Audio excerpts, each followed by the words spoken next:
Bizarre Brain Comics. Hello, my comic book friends, and welcome to Bizarre Brain Comics. I'm Gary, your host, and this is where I like to take a look at some older comics, talk a little bit about the characters and creators, and examine the stories and the art.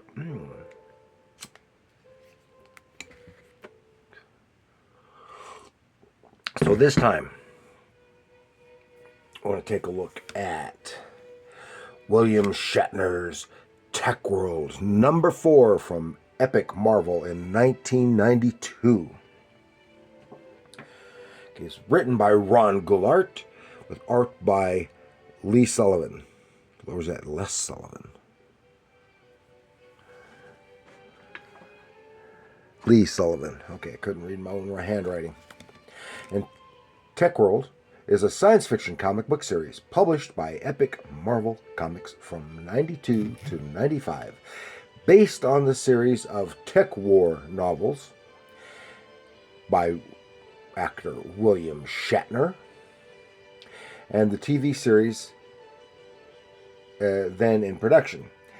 At the time, it totaled 24 issues. Tech War novels, and the Tech War novels is a series of science fiction novels created by actor William Shatner and ghost-written by Ron Goulart. So it was mostly Ron Goulart here.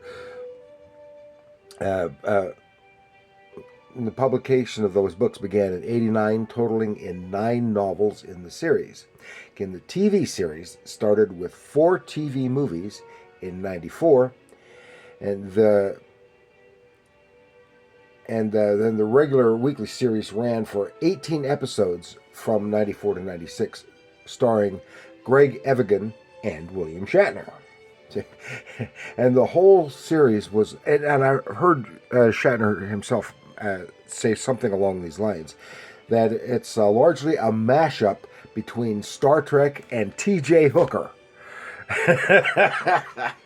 I guess, he said, if I remember correctly, it's been decades since I read or heard this, that he was on in downtime on the set for one of the Star Trek movies during the hiatus from T.J. Hooker, and the whole thing kind of gelled. Now, in case you're wondering, the tech in the title of Tech World is a drug of some kind that an illegal drug that is very big in whatever century. I think this is like in the 20s, supposed to be in the 22nd century. In the TV series, for to keep the expenses down, they brought it down to the somewhere in the mid 21st century, if I remember correctly. So they didn't have all the flying cars and stuff, and nearly as many robots and the like. So.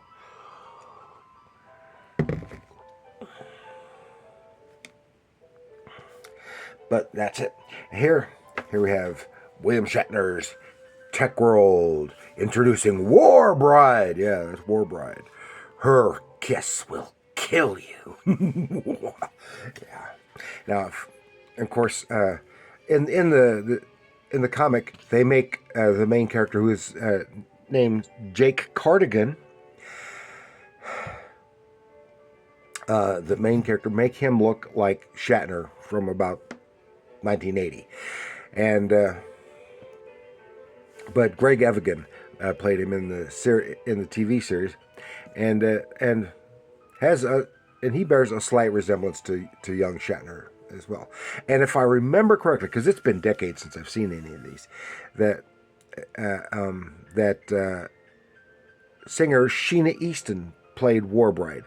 So here we have this lovely Scottish lass playing a Mexican guerrilla fighter. Yeah. And there's, you can kind of see whether it's conscious or not. Probably not necessarily conscious. Is, of course, the name is the character is Jake Cardigan. Cardigan, a very Celtic name, as opposed to Jim Kirk has the J, K, the K sound, even though it's a C in cardigan. So it's a J, K sound, and another very Celtic name in Kirk. So,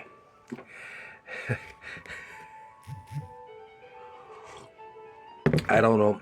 I don't think that was accidental, but it may not have been consciously so.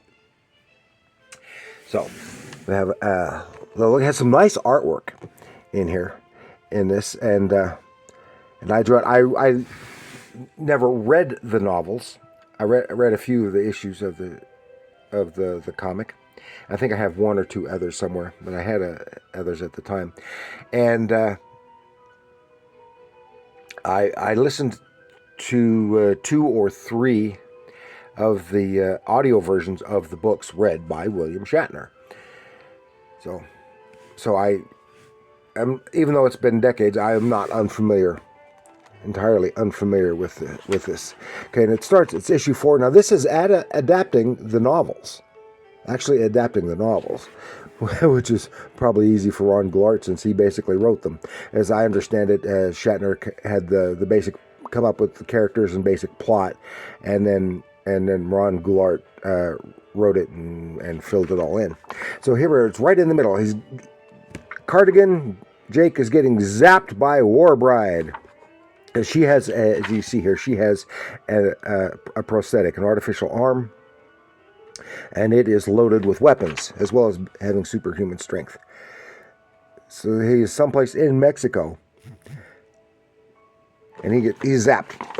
And he wakes up later, someplace in a building somewhere. It looks like a airport control tower, and he is locked in a room, and he does a typical Kirk type ruse to get the guard in there, and then clocks him, gets his gun. Well, there's War Bride, and he goes, Elena?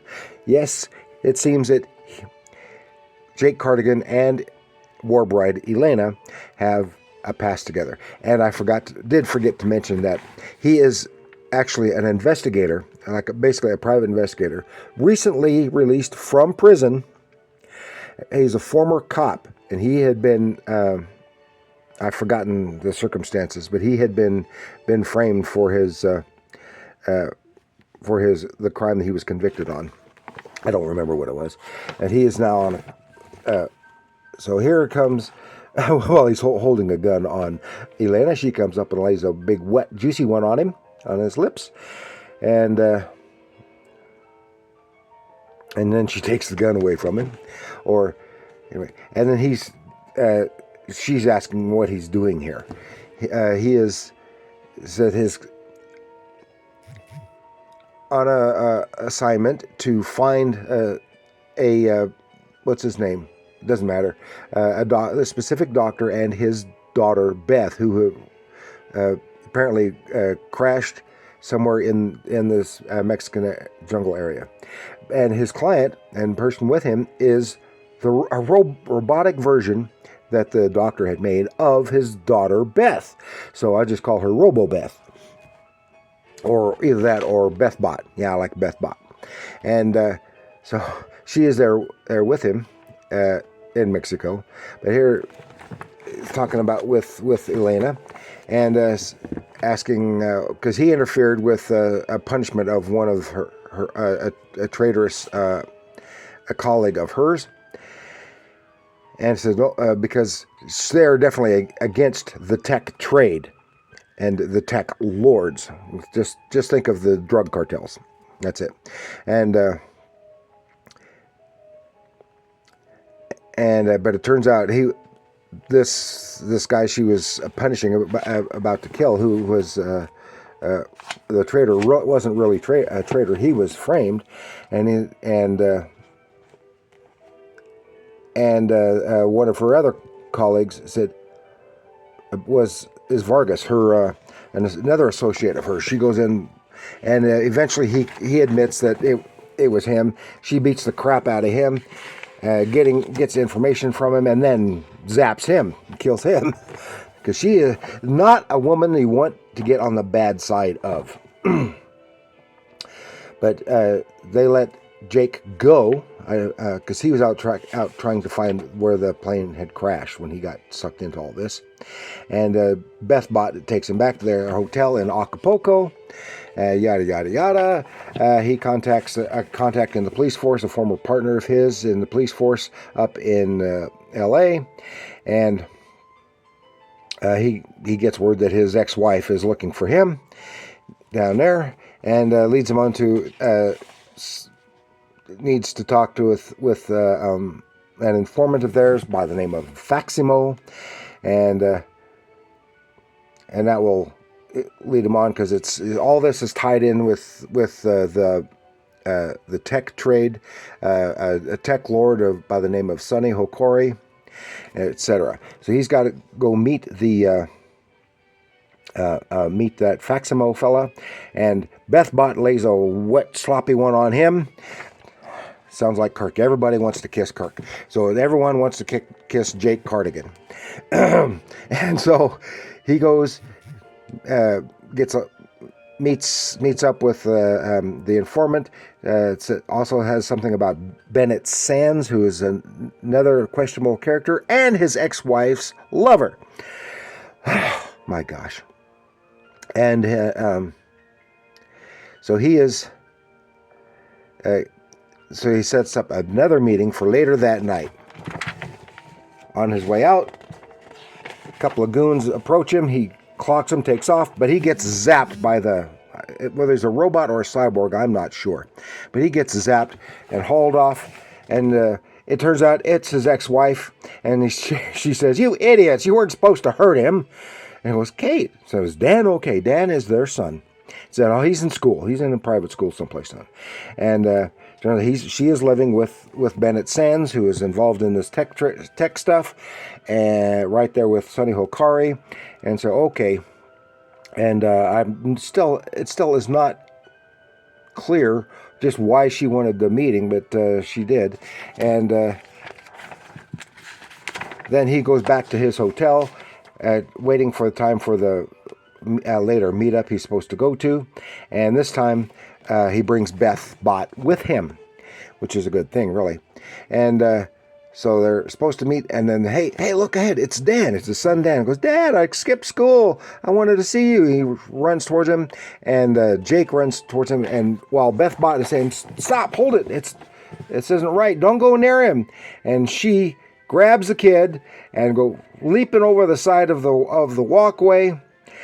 Dun, dun, dun, to be continued. Next is Tech War. Oh, what happened? Well, it's been decades since I've listened to this, but if I remember correctly, that was a Dan-bot with a bomb in it. And Beth Bot sacrificed herself to save Jake because she jumped over the thing and went, and they crashed down, and the Dan-bot exploded.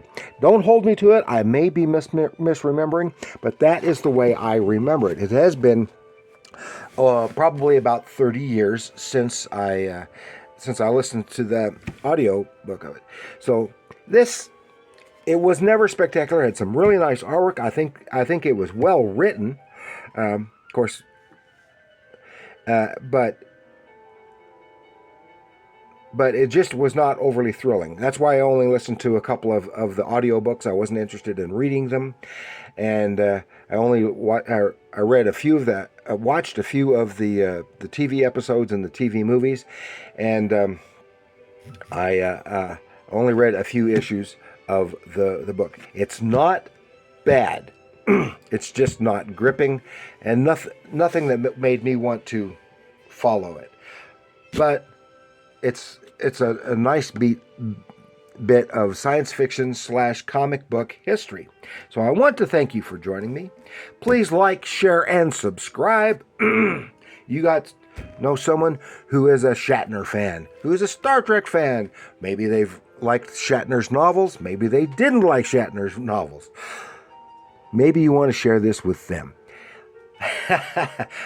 Maybe they like the novels, and never knew about the comic book. What have you? And do leave your comments down below. Tell me, Are you a Shatner fan? Are you not a Shatner fan? And did you read any of the books or the comics or watch the TV show? What did you think of them? Did you like them? Did you dislike them? What have you? Let me know in the comments down below. And remember, comics are art.